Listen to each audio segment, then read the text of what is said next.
Capítulo 1. La campana que sonó a medianoche. Creí que conocía cada rincón de mi pueblo. Creí que la fe nos protegía.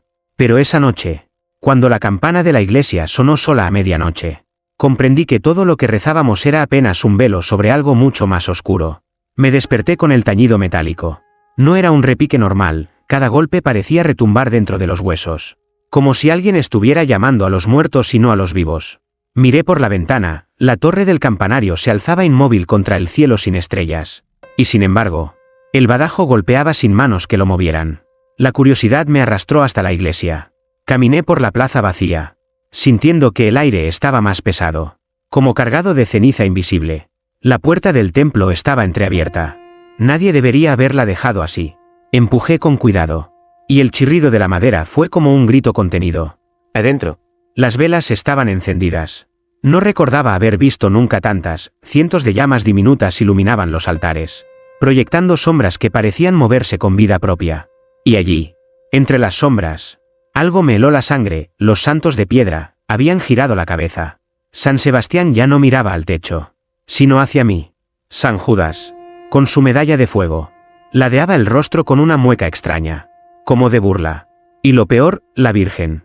Su cuello rígido estaba torcido hacia abajo, y sus labios, que siempre habían sido de mármol sellado, se entreabrían con un movimiento imperceptible. No estaba loco, no soñaba, lo escuché. Un susurro, bajito, casi como si el aire mismo hablara. Sabemos lo que hiciste. Me quedé paralizado. Quise pensar que era mi imaginación, el eco de mi miedo. Pero entonces, otra voz, distinta, surgió de la estatua de San José, más grave, más profunda. Y sabemos lo que harás. El corazón me martilleaba en el pecho. Retrocedí, tropezando con un banco de madera. El crujido resonó demasiado fuerte en la nave silenciosa, como si esa torpeza hubiera sido señal. Todas las estatuas comenzaron a moverse a la vez. No caminaban. No, era apenas un leve temblor, un estremecimiento en sus labios de piedra, todos murmurando en un coro caótico de secretos, palabras que no podía comprender del todo. Nombres de vecinos, confesiones ocultas, pecados pronunciados con claridad. Reconocí al menos 3, el adulterio de un tendero, la deuda jamás pagada de un concejal, y mi propio nombre. Las velas titilaron con violencia. El murmullo se transformó en un oleaje de voces. Corrí hacia la salida, pero antes de cruzar la puerta, una última campanada me hizo tambalear, y junto con ella, un susurro colectivo, tan frío que casi me rompió la piel. Capítulo 2. El secreto del santo de piedra. No quise regresar a la iglesia después de lo que vi aquella medianoche. Pero el pueblo entero hablaba del tañido, de las luces encendidas sin manos humanas, de los susurros que algunos, como yo, aseguraban haber escuchado. Fingí silencio. Nadie quiere ser señalado como el loco que afirma que los santos hablan. Sin embargo, al tercer día, ocurrió lo inevitable. Durante la misa matinal, cuando el padre elevaba la hostia, un murmullo heló la sangre de todos. No venía del coro, ni del viento, venía de la estatua de San Sebastián, el mártir de piedra con las flechas clavadas en el torso. Los labios rígidos se movieron apenas, y su voz, seca, grave, como brotada de una caverna, pronunció un nombre. Don Mateo. La iglesia entera se volvió hacia el viejo tendero. El hombre palideció, como si alguien lo hubiera desnudado frente a todos. El susurro continuó, más claro, más cruel. El río aún guarda los huesos de la mujer que llamaste esposa. Un silencio fúnebre cayó sobre nosotros. El padre dejó caer la hostia. Nadie respiraba. Yo mismo sentí el aire cortarme los pulmones. Don Mateo comenzó a temblar. Balbuceó que era mentira, que su esposa había muerto de fiebre muchos años atrás. Pero los ojos de la estatua se clavaban en él, inmóviles y acusadores. Y entonces ocurrió algo imposible. Lágrimas negras comenzaron a resbalar por las mejillas de San Sebastián. Gotas oscuras que manchaban el mármol, como sangre coagulada. Cada gota parecía un testimonio, un eco de la verdad que no podía ocultarse. La multitud empezó a murmurar. Algunos lloraban, otros gritaban blasfemias. Don Mateo salió corriendo de la iglesia, perseguido por miradas que ya no podían olvidar lo escuchado. Esa noche, nadie en el pueblo durmió.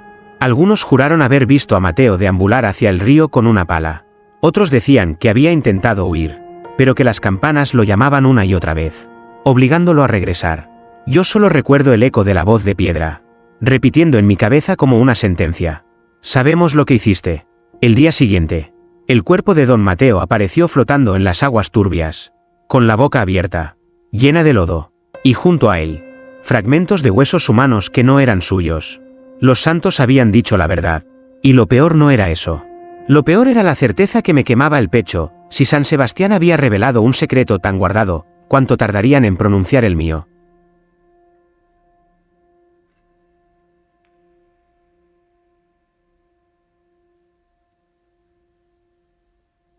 Capítulo 3. El confesionario que respiraba. Después de la muerte de don Mateo, el pueblo dejó de rezar con fe. Las campanas ya no eran un llamado al consuelo, sino al miedo. Cada sonido nos recordaba que los santos nos observaban, que conocían nuestras culpas. Yo trataba de evitar la iglesia, pero un impulso extraño, como si alguien guiara mis pasos, me llevó de nuevo hasta allí. La nave estaba vacía, pero no silenciosa. Sentí un murmullo, como el roce de cientos de labios hablando en secreto. Busqué el origen y mis ojos se posaron en el confesionario. Esa pequeña caja de madera donde durante años habíamos derramado nuestros pecados. El aire a su alrededor vibraba. Era imposible, pero juro que escuché cómo la madera respiraba, hinchándose y contrayéndose, como un pecho humano. Me acerqué, con las rodillas temblando, y me arrodillé en el banco de penitente. Padre, susurré, aunque sabía que el sacerdote no estaba allí. El enrejado del confesionario permanecía oscuro. Ningún rostro, ninguna silueta. Sin embargo, del otro lado llegó una voz. No era la del padre Ignacio. No era de un hombre. Era dulce, maternal, cargada de ternura y de dolor. Hijo mío, murmuró la voz, ¿por qué sigues callando? Mi piel se erizó. Esa voz era la misma que había escuchado frente a la estatua de la Virgen. Tragué saliva, tratando de convencerme de que deliraba. Yo no tengo nada que confesar, mentí. El confesionario vibró. La madera crujió como si algo vivo se retorciera en su interior. Y la voz se volvió más firme, más cercana, casi acariciándome el oído. Mentira. Tú fuiste el primero en abrir la iglesia aquella noche. Tú escuchaste nuestros nombres. Tú los llevas dentro. Y el secreto que escondes, también lo sabemos. Sentí que me faltaba el aire. Quise levantarme y huir. Pero el banco me aprisionaba, como si mis piernas hubieran quedado clavadas al suelo. Entonces escuché otro sonido, un latido. No venía de mi pecho, sino de la madera misma. El confesionario tenía un corazón. Golpeaba fuerte, como un tambor. Con cada latido, el aire olía más a incienso y sangre fresca. La voz volvió a hablar, ahora con un tono que me desgarró. Si no lo confiesas aquí, lo confesaremos nosotros. Y el pueblo te juzgará como juzgó a Mateo. Un sudor frío me recorrió la espalda. No sabía si gritaba en mi mente o con la boca abierta. Pero solo atiné a repetir, no, no, no. El latido cesó de golpe. El confesionario se quedó quieto, inerte, como un mueble muerto. Logré salir tambaleándome, con la certeza de que la próxima campanada no solo traería susurros, traería mi condena.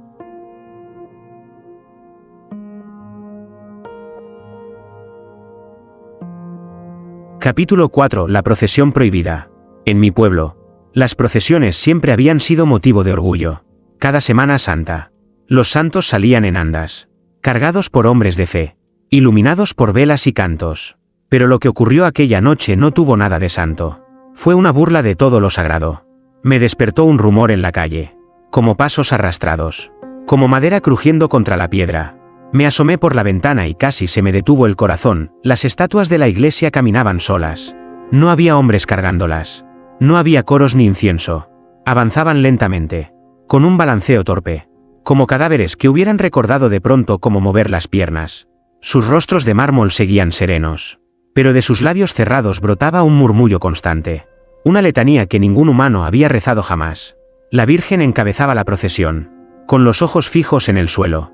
Detrás de ella, San Sebastián, San Judas y los demás santos desfilaban uno tras otro, como si obedecieran un orden antiguo, prohibido.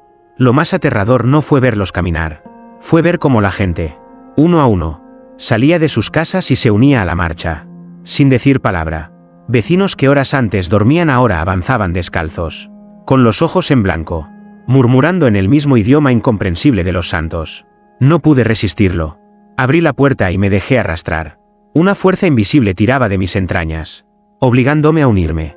Cada paso me pesaba como plomo, pero mi cuerpo no me obedecía. Caminábamos todos hacia la iglesia, siguiendo a esas figuras que jamás debieron moverse. Cuando entramos en el templo, la escena se volvió aún más siniestra. Las estatuas no regresaron a sus altares. Se colocaron en círculo, alrededor del altar mayor, y allí permanecieron de pie, inmóviles, con la boca abierta. El murmullo se convirtió en un susurro coral, y entendí algunas palabras: culpa, sangre, ofrenda. Los vecinos comenzaron a arrodillarse. Algunos lloraban, otros reían como poseídos. Yo mismo caí de rodillas, sintiendo que algo me aplastaba el pecho. Entonces, la Virgen levantó la mano de piedra. Nadie la estaba sosteniendo, pero su brazo se alzó firme, señalando hacia nosotros. No hacia todos, hacia mí. Un frío mortal recorrió mi espina dorsal. Los labios de todas las estatuas se movieron al unísono, pronunciando una sentencia que aún me persigue. Él será el siguiente. Las velas estallaron, apagándose de golpe, y en la oscuridad, comprendí que la procesión no había terminado, apenas comenzaba.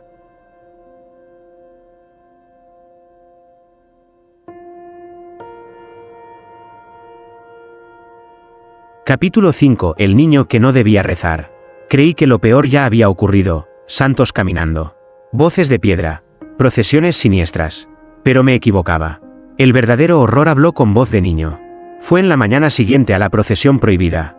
La plaza estaba desierta, como si el pueblo entero temiera la luz del día. Solo un niño permanecía allí, sentado en las escaleras de la iglesia: Tomás, el hijo del sacristán. Tendría unos 8 años. Y siempre había sido tímido, de mirada limpia. Me acerqué para preguntarle qué hacía solo. Pero antes de que abriera la boca, él levantó la cabeza y me habló en un susurro que no era suyo. Ellos no han terminado. Me quedé helado. Su voz era la de un anciano, quebrada, como si cientos de gargantas hablaran a través de él. Intenté tomarlo del hombro, pero él me apartó con una fuerza impropia para su edad. Sus ojos se habían vuelto vidriosos, casi translúcidos, y en sus pupilas vi reflejos de llamas. Los santos no callan conmigo, continuó. Me hablan todo el tiempo. Me dicen lo que ustedes ocultan, lo que ninguno se atreve a rezar. Tragué saliva. Quise creer que deliraba, que era víctima del miedo colectivo. Pero Tomás comenzó a recitar nombres, uno tras otro, y con cada nombre, revelaba un pecado: el adulterio de la señora Carmen, la estafa del alcalde, la golpiza secreta de un padre a su hijo. Cada palabra era un látigo que dejaba a los que escuchábamos sin aire. La gente empezó a acercarse, atraída por su voz, y cuanto más escuchaban, más se arrodillaban ante él, como si fuese un profeta. Algunos lloraban, otros pedían perdón. Yo, en cambio, solo sentía terror, porque de pronto, Tomás cayó y fijó los ojos en mí. El silencio que siguió fue más violento que cualquier grito. Sus labios se torcieron en una sonrisa inocente, y con voz clara dijo: tu pecado es el más pesado, y los santos me piden que lo revele. El corazón me golpeó como un martillo.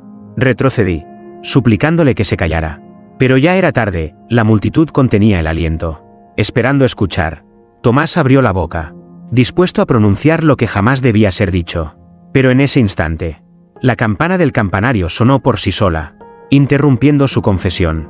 El niño cayó al suelo, inconsciente, mientras todos nos mirábamos, sabiendo que los santos habían decidido guardar mi secreto, al menos por ahora. Yo lo cargué en mis brazos. Sentía que respiraba, pero cada exhalación llevaba consigo un murmullo ajeno, como si dentro de su pequeño pecho habitaran demasiadas voces. Y entendí algo que me heló la sangre: Tomás no era un simple niño, era su portavoz.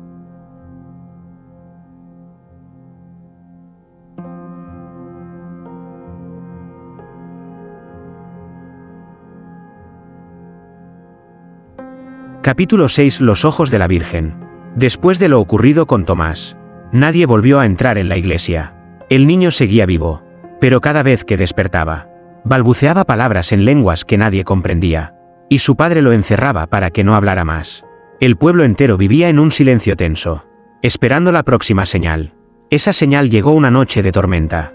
El viento golpeaba las ventanas y la lluvia caía como agujas. No sé por qué lo hice, pero volví a la iglesia. Quizás buscaba respuestas, o quizás los santos ya me tenían atrapado en su red invisible. El templo estaba vacío. Las velas se encendieron solas en cuanto crucé la puerta, proyectando sombras alargadas. Caminé hacia el altar mayor, donde la Virgen permanecía en su nicho, con el rostro sereno de siempre, hasta que lo vi. Una gota de sangre descendía lentamente desde la esquina de su ojo derecho. Me quedé petrificado. Creí que era ilusión de la luz. Pero pronto otra gota apareció en el ojo izquierdo. Y entonces, ante mi mirada incrédula, los párpados de la estatua se movieron. Muy despacio. Como si hubiera despertado de un sueño eterno. Cuando los abrió, comprendí que nada volvería a ser igual. Sus ojos no eran de piedra ni de vidrio, eran humanos. Vivos. Brillaban con un fulgor húmedo. Un azul tan profundo que parecía atravesar mi carne. Y lo peor no fue verlos. Fue lo que me mostraron. No eran simples ojos. Eran espejos. En ellos vi escenas que no pertenecían al cielo, sino al infierno de nuestro propio pueblo. Vi a los vecinos en actos impuros. Vi padres abusando de hijos. Vi a mujeres rezando con odio en el corazón. Vi a Tomás, con la boca abierta, dejando escapar un humo negro que llenaba las calles. Y finalmente, me vi a mí mismo. Vi mi pecado escondido, aquello que nunca había confesado. Y sentí que mi alma se rompía en 1000 fragmentos.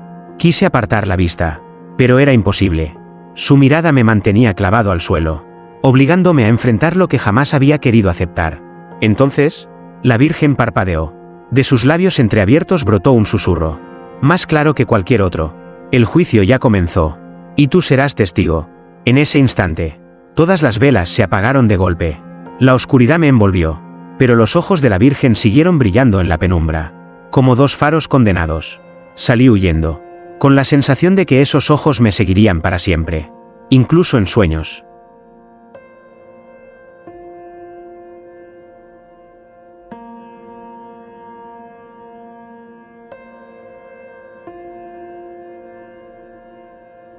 Capítulo 7. El latido bajo la bóveda. El campanario guardaba un secreto que, hasta entonces, nadie se había atrevido a nombrar. Aquella madrugada, cuando las sombras parecían más densas que la propia piedra, escuché algo que heló mi sangre, un latido. No era eco, no era viento, era el compás de un corazón enterrado en las alturas, vibrando contra los muros. Me acerqué a las escaleras en espiral, temblando con cada paso.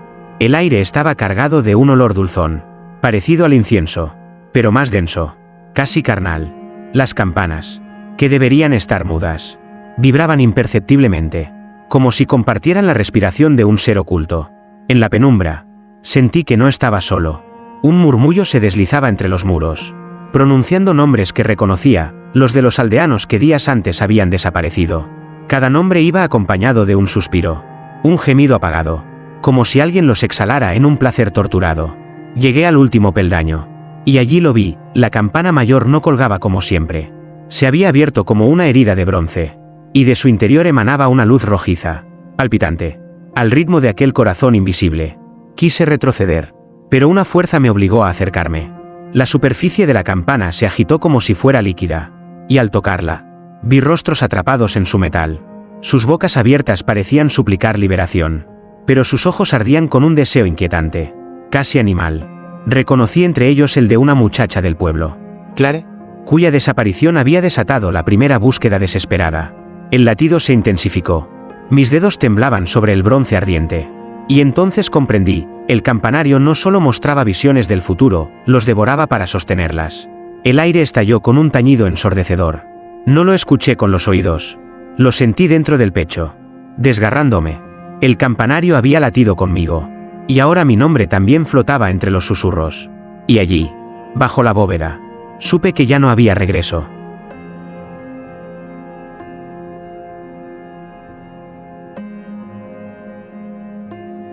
Capítulo 8. El espejo que no devolvía mi rostro. El tañido aún vibraba dentro de mí cuando descendí tambaleando las escaleras. Cada peldaño crujía como si la madera supiera que ya no me pertenecía. Afuera, la aldea parecía intacta, dormida bajo la luna. Pero algo me dijo que nada volvería a ser igual. Yo había oído mi nombre en los susurros del campanario. En la sacristía, busqué un cuenco con agua para lavarme el sudor que me corría por el cuello. Pero al inclinarme sobre el espejo de cobre que pendía de la pared, el aire se me cortó en la garganta. El reflejo no era el mío. La superficie devolvía un rostro deformado, con ojos hundidos, la piel manchada de un fulgor rojizo, como si estuviera ardiendo desde adentro. Abrí la boca para gritar, y la figura hizo lo mismo, pero no salió sonido. Solo un gemido sofocado que parecía venir del campanario. Retrocedí, golpeando la mesa, y las velas se apagaron solas. El silencio fue absoluto, roto apenas por el eco de aquel latido que ahora me perseguía incluso fuera de la torre. Me aferré a una cruz de madera, pero la sentí tibia, como si también respirara. Entonces, en el espejo, la figura sonrió. Yo no lo hice, pero él sí, una sonrisa de labios resecos que goteaban algo oscuro, parecido a cera derretida. Y mientras lo observaba, comprendí que el reflejo no me imitaba. Me precedía. Estaba mostrando en lo que me convertiría. La campana mayor, allá arriba, volvió a estremecerse. El sonido recorrió la aldea entera, y vi luces encendiéndose en las casas. Los aldeanos salieron, confundidos, pero sus rostros se volvían hacia mí, como si supieran, como si ya me vieran transformado. El espejo terminó de oscurecerse, tragando la última chispa de mi antiguo rostro. Solo quedó esa sonrisa extraña, que ya no podía distinguir de la mía. Y en ese instante entendí, el campanario no solo mostraba futuros, los imponía.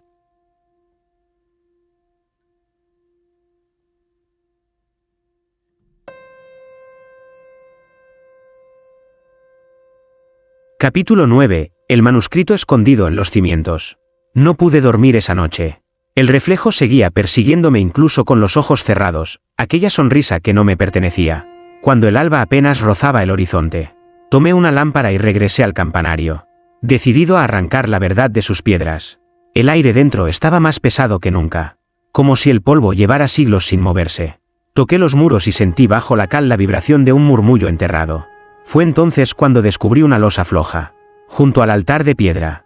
Mis manos temblaban mientras la levantaba y, debajo, encontré un hueco oscuro que guardaba un rollo de pergamino envuelto en lino ennegrecido por la humedad.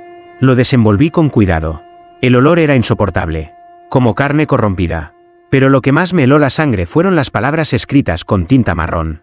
Este campanario no fue erigido para llamar a los fieles, sino para encadenar a los santos. Leí y releí esas líneas, incapaz de comprender del todo. ¿Los santos, encadenados? Seguí leyendo. El manuscrito hablaba de voces que jamás debían ser escuchadas, de reliquias selladas bajo la torre y de un juramento quebrado por los sacerdotes que, siglos atrás, buscaron poder en lugar de gracia. Un párrafo final estaba casi borrado, pero aún podía distinguirse, la noche en que ellos susurren de nuevo. El elegido perderá su reflejo y llevará la sonrisa del destino. Solté el pergamino de golpe. Mi pecho ardía. Recordé el espejo y comprendí que yo ya estaba marcado. Un crujido me hizo girar la cabeza. La losa que había quitado empezó a moverse sola, como si las piedras quisieran cerrarse otra vez.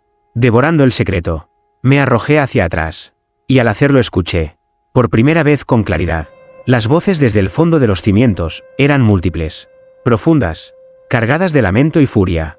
No eran rezos, eran confesiones, y cada confesión parecía arrastrar una parte de mi alma hacia aquel hueco oscuro. Cerré la losa a la fuerza, sudando, jadeando, pero el murmullo no desapareció. Había despertado algo que jamás debí leer. El campanario no guardaba la fe del pueblo, guardaba la prisión de los santos, y ahora sabían mi nombre.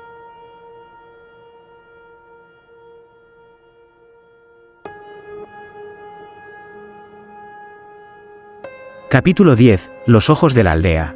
Al salir del campanario, el sol ya bañaba los tejados con un resplandor dorado. Pero para mí, aquella luz no tenía calor. Me atravesaba como si mi cuerpo fuese cada vez más transparente. Caminé hacia la plaza con el pergamino escondido bajo la túnica. Y pronto noté que las miradas de los aldeanos me seguían. No eran miradas de respeto ni de confianza, sino de sospecha. Las mujeres que llenaban cántaros en la fuente bajaron la voz al verme. Los ancianos, que solían saludar con la mano, se quedaron inmóviles, murmurando entre dientes. Y lo peor fue el niño que se acercó corriendo y, al mirarme de cerca, soltó un grito ahogado. «¡No tiene sombra!». Me volví bruscamente hacia el suelo. La luz me bañaba entero, pero bajo mis pies no había forma alguna. Solo el vacío de un adoquinado desnudo. El murmullo de la gente se volvió un oleaje de miedo. Intenté hablarles, explicarles, pero las palabras se atoraban en mi garganta. Lo único que salió de mi boca fue un susurro extraño, grave, como si 1000 voces hablaran al mismo tiempo. La multitud retrocedió. Algunos se santiguaron, otros corrieron hacia sus casas. En ese instante vi al anciano sacristán, don Mateo, observándome desde la entrada de la iglesia. Su rostro era duro, sus labios apretados como si hubiese esperado este momento toda su vida. Se me acercó despacio y me dijo con un tono que era más sentencia que consejo: «Ya lo han elegido. El campanario siempre reclama a uno de los suyos». Sentí un frío mortal. El pergamino pesaba como una piedra contra mi pecho. Don Mateo me tomó del brazo y sus dedos parecían clavos ardiendo. El pueblo no tolerará a quien camina sin sombra, susurró al oído.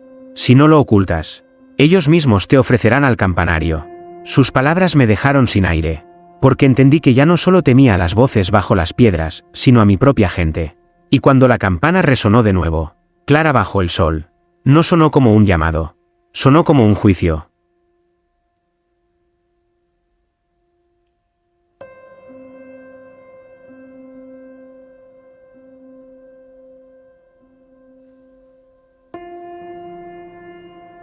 Capítulo 11. La procesión de los acusadores.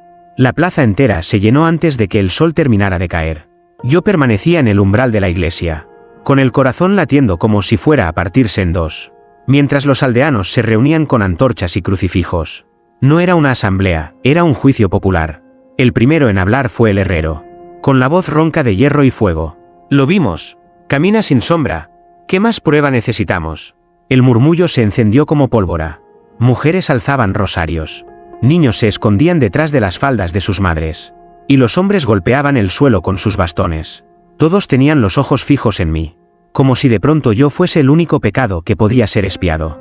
Don Mateo, el sacristán, alzó la mano y la multitud enmudeció. Su mirada ardía de un fervor extraño. El campanario lo ha reclamado, dijo, con una solemnidad que lava la sangre. ¿Y si no lo entregamos? La maldición caerá sobre todos. Las voces se alzaron en un grito unánime. ¡Al campanario! ¡Al campanario! Retrocedí. Pero el sonido de la campana me paralizó. No la tocaba nadie. Y aún así resonaba. Cada vez más grave. Más lenta. Como un corazón que marcaba el compás de mi condena. El gentío avanzó en procesión. No corrían. No gritaban ya, caminaban con paso firme. Como si todos compartieran una misma voluntad. Una misma fe torcida. El fuego de las antorchas iluminaba sus rostros y, por un instante, vi en ellos la misma sonrisa que había visto en el espejo. Intenté hablar, pero de mi garganta volvió a salir aquel murmullo múltiple. Esa lengua que no era mía. La multitud retrocedió un instante, asustada, pero pronto se recompusieron. Yo no era ya un sacerdote para ellos. Era un portador del susurro prohibido. Don Mateo me señaló con el crucifijo y gritó: «¡Que los santos lo juzguen!». El pueblo entero respondió con un amén, que estremeció las paredes. Supe entonces que no tenía salida. No podía huir, ni convencerlos, ni esconderme. Solo quedaba un camino, subir por última vez al campanario, allí donde todo comenzó, y enfrentar a esas voces que habían marcado mi destino. Y mientras los aldeanos me arrastraban hacia las escaleras de piedra, comprendí que no caminaba hacia la muerte, sino hacia la verdad que ellos temían escuchar.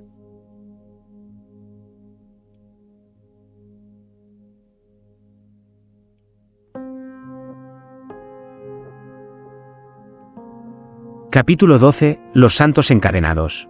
Los peldaños del campanario retumbaban bajo los pies de los aldeanos que me arrastraban hacia arriba.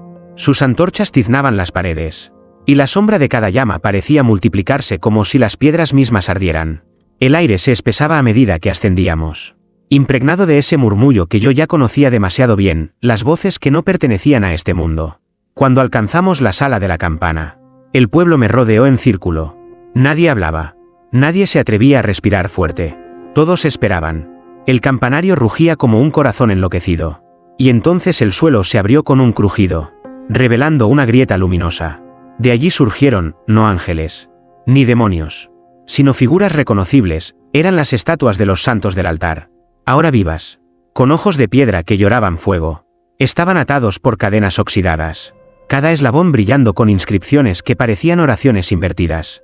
Uno de ellos habló. Y su voz era la suma de 1000 lamentos.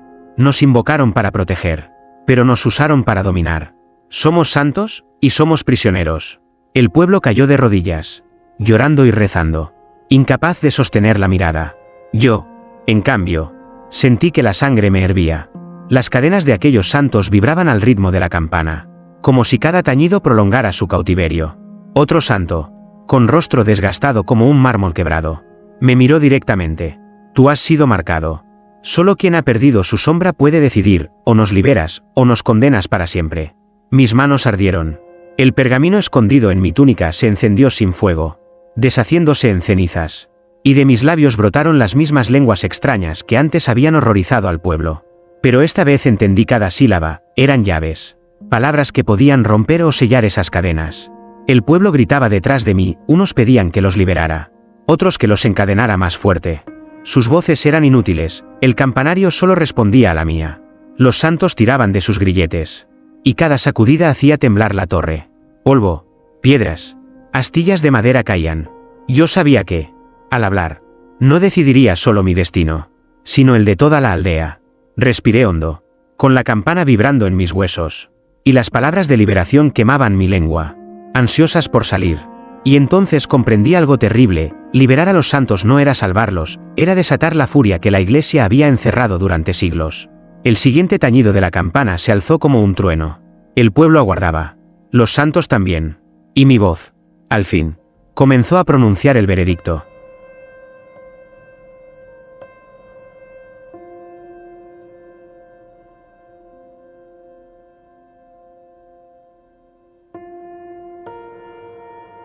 Capítulo 13. El veredicto de la campana. El aire estaba tan denso que cada respiro me quemaba los pulmones.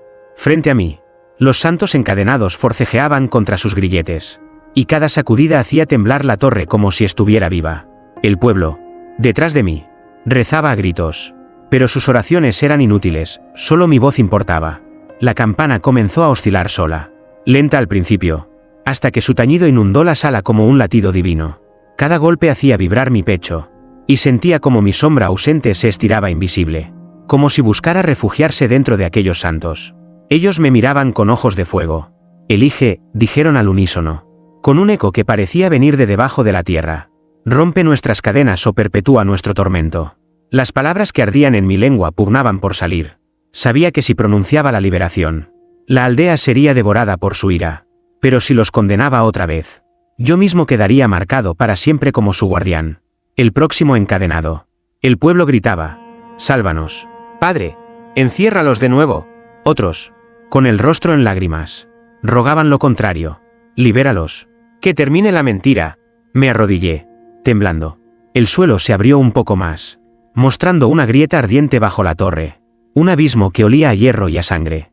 En esa grieta vi fugazmente mi reflejo, no era yo, sino la sonrisa del espejo, aguardando mi decisión. Con un hilo de voz, dije las palabras prohibidas. Las cadenas se quebraron como cristal bajo un martillo. Los santos levantaron sus brazos, y sus voces resonaron en un canto que desgarró los vitrales. No era un himno celestial, era un grito de siglos de furia. La campana se rompió en 1000 fragmentos que cayeron como cuchillas sobre el pueblo. Los aldeanos huyeron despavoridos, pero muchos fueron alcanzados por la lluvia de metal y fuego. La torre temblaba, abriéndose en grietas que dejaban escapar una luz negra. Una luz imposible. Los santos me rodearon, ya libres, y uno de ellos me tocó la frente. Su contacto no quemaba, helaba. «Tú has pagado el precio», murmuró. «Ahora serás nuestro heraldo». El último tañido de la campana no salió de bronce, sino de mi propia garganta.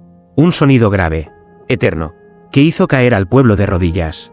La torre se derrumbó sobre nosotros, y la noche quedó sellada con un secreto imposible de callar. Y comprendí, la verdadera maldición no era el campanario, sino yo.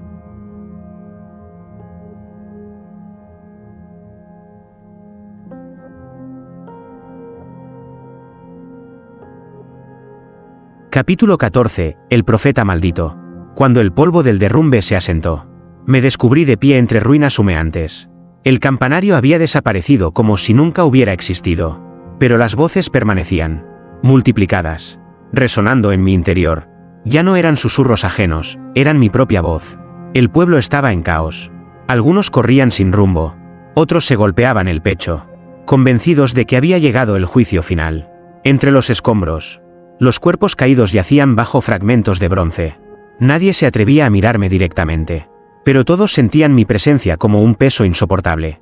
Los santos, ahora libres, no se alzaban en el cielo como ángeles redentores. Vagaban entre la gente, arrastrando cadenas rotas, sus miradas de fuego quemando las almas que se cruzaban en su camino. Y sin embargo, nadie podía tocarlos. Todos retrocedían, aterrados, mientras los santos se detenían ante mí. «Tu voz es la nuestra», dijeron. «Tu aliento es nuestro aliento. Tú eres el heraldo de lo que nunca debió liberarse».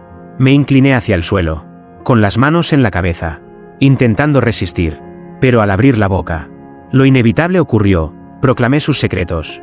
Mis palabras se derramaron como veneno en los oídos del pueblo, revelé traiciones escondidas, pecados que jamás habían confesado, deseos prohibidos que los santos habían escuchado durante siglos de rezos.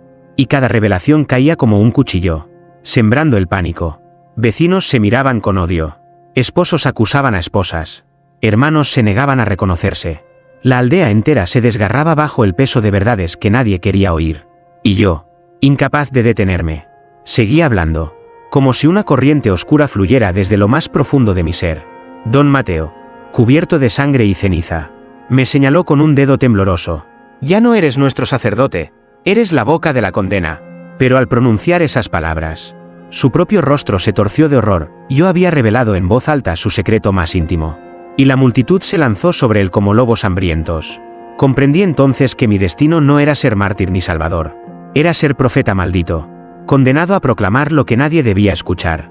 Los santos me rodearon, formando un círculo ardiente. Y la multitud, entre llantos y gritos, se postró ante mí, no por fe, sino por miedo. El silencio cayó de golpe, roto solo por mi respiración entrecortada. Y supe que aquello era apenas el inicio. Mis palabras ya no pertenecían al campanario ni al pueblo, sino al mundo entero.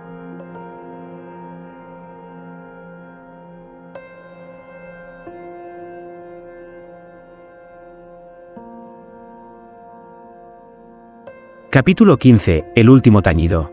El viento arrastraba campanas invisibles sobre el campanario, como si ecos de siglos muertos quisieran colarse entre las grietas del tiempo.